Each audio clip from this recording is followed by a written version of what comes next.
Alors, je bricole un peu mes vidéos, mon settings, et je vais saisir une nouvelle opportunité de rentrée. Voilà, je viens juste d'être fil. On voit par rapport à mes deux trades de ce matin, là, celui-là qui était tout petit, tout timide, tout petit, tout timide, j'ai coupé ici parce que je voyais quand même cette descente-là qui était un danger. Mais on voit que, évidemment, j'aurais pu rester bien plus long et c'était pas débile du tout comparé au channel que j'ai tracé, hein, là-haut.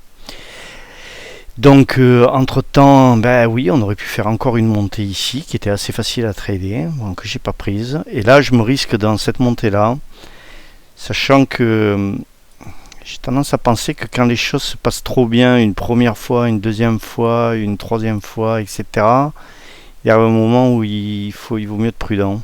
Donc je pense que cette position là, j'y vais avec un seul micro lot parce qu'il faut accepter de perdre aussi, mais j'accepte la perte si elle arrive là. J'accepte la perte. Tant qu'on reste dans le channel là, voilà, tant qu'on passe pas cette ligne, je reste dedans. Je pense que voilà, si je mets un stop loss, je le mets ici. À peu près, ouais, à peu près par là. Bon, ce serait, on part quand même dans l'idée de ne pas perdre, hein, mais alors, le stop loss serait là et le gain possible serait ici. Voilà, on a du 50-50 au niveau purement statistique. Les volumes commencent à monter là, hein, on le voit bien. Donc là, ça commence à s'énerver, on s'approche de l'heure d'ouverture des marchés. Bon, on y est. Hein. Pourquoi je vois pas mon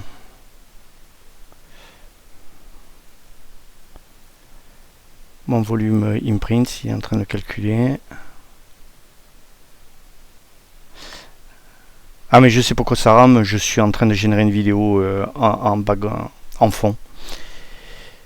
Donc le PC est un peu à fond.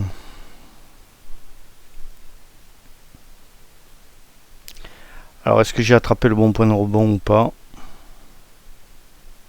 On peut y croire. Alors là pareil aussi.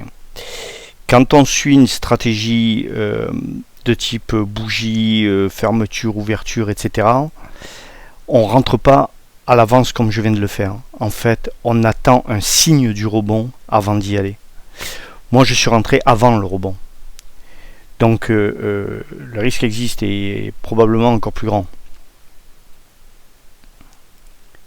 Mais ça fait partie du jeu.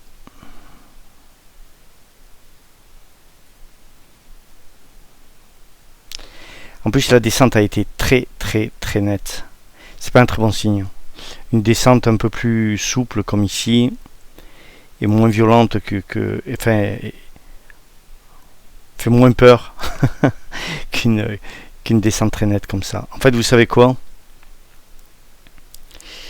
Je devrais peut-être même pas mettre mon stop ici, je devrais même le relever ici en fait. Je me dis que si ce rebond en fait n'a pas lieu ici même, j'y vais pas. Et pourtant non. On le redescend un peu pour le moment parce qu'en fait, tant qu'ici on reste quand même dans le channel, c'est pas trop dégueulasse en fait. Non, si je fais ça, écoutez, regardez. Je mets ça là. Et si c'est un trade perdant, ben ce sera un trade perdant et on l'acceptera. Ouais, là c'est un peu les débuts des volumes qui arrivent, c'est un peu n'importe quoi.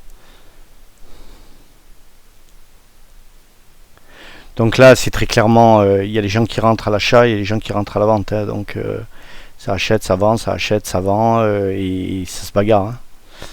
J'aime bien, il y a cette espèce de vision du taureau et du taureau et de l'ours. Donc l'ours tape vers le bas, c'est l'ensemble des vendeurs. Le taureau met des coups de corne vers le haut pour relever. Un des deux gagne.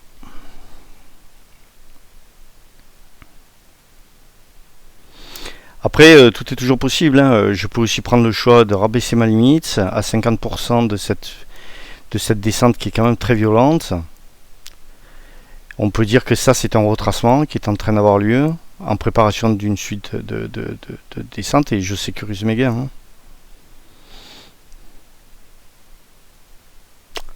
c'est du gain petit.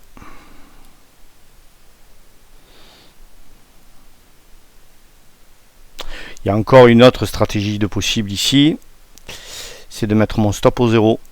Alors, allez, on va faire ça, tiens. Ah ben non, j'y suis au 0.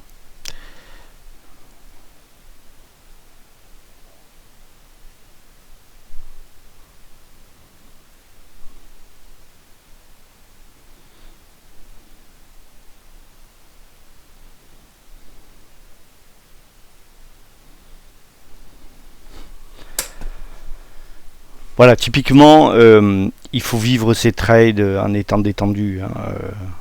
Tôt ou tard, là j'en ai deux gagnants qui sont minuscules.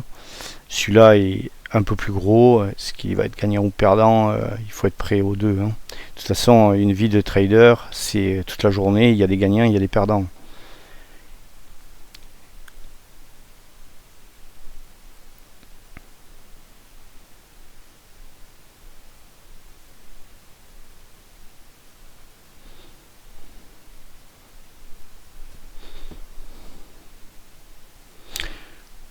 Bah, écoutez, vous savez quoi?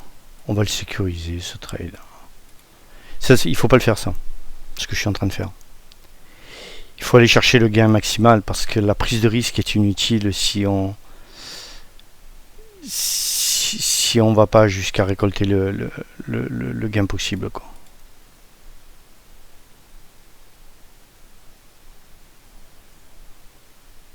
Après ça s'agite beaucoup là. Allez, c'est pris. Bon, c'était peut-être pas le plus beau des gains, donc allez, on a fait 35 $. Il est très probable que ça monte, hein, c'était un peu idiot. Alors je vous cache pas qu'en fond, je suis en train de faire la publication de mes vidéos sur YouTube. Je suis pas très concentré sur mon trading. Là. Mais j'ai voulu saisir celui-là.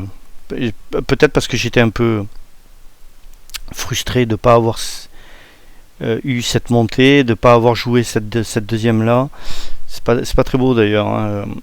Le bon trader ne doit pas avoir ni de sentiment de frustration, ni de regret, ni de rien du tout. Du trade.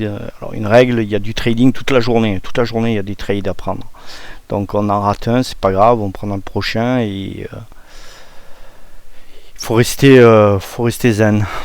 Là, je fais du trade tout petit, donc quelque part, j'ai fait un trade plus gros que les deux autres, mais les volumes vont monter, donc 35 $, c'est que dalle. Cet après-midi, si je trade en plein volume, je peux perdre 200 balles en 3 minutes. Hein, donc,